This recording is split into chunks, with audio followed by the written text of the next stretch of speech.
कैसे देखते हैं? यशस्वी प्रधानमंत्री श्री नरेंद्र मोदी जी ने देश की महिला शक्ति के सशक्तिकरण हेतु नारी शक्ति वंदन अधिनियम जैसा युगांतकारी निर्णय लेकर भारत की लोकतांत्रिक व्यवस्था को नई दिशा दी है। ये कदम केवल कानून नहीं है, बल्कि भारत की महिलाओं के सम्मान, उनकी राजनीतिक सामाजिक सहभागिता का ऐतिहासिक महासंकल्प है, उत्थान का संकल्प है। प्रधानमंत्री मोदी जी ने महिलाओं के उत्थान के लिए अपनी प्रतिबद्धता स्पष्ट की है। यह निर्णय न केवल संसद और विधानसभा में महिलाओं की भागीदारी बढ़ाएगा, बल्कि देश की नीति निर्माण प्रक्रिया में महिला दृष्टिकोण को सशक्त करेगा।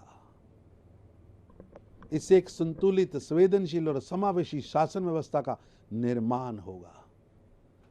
प्रधानमंत्री नरेंद्र मोदी जी के 2014 से आज तक बेटी बचाओ, बेटी पढ़ाओ और बेटी बढ़ाओ का जो कार्य है वह लगातार बढ़ रहा है।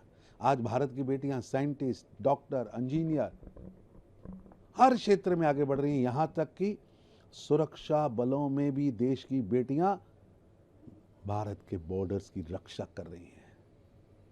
नारी शक्ति वंदन अधिनियम भारत के लोकतंत्र को और अधिक मजबूत करेगा और अब महिलाओं के नेतृत्व को नई ऊंचाइयों तक पहुंचाया जाएगा। ये नरेंद्र मोदी जी की सरकार का सबका साथ, सबका विश्वास और सबके प्रयास का सशक्त प्रमाण है।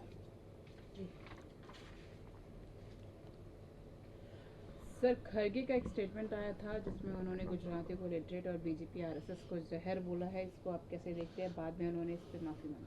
अपने मुस्लिम लीग और जमायते इस्लामी के नए आकाओं को खुश करने के लिए खड़गे साहब और राहुल गांधी जानबूझकर निर्लज्जतापूर्ण बयान देकर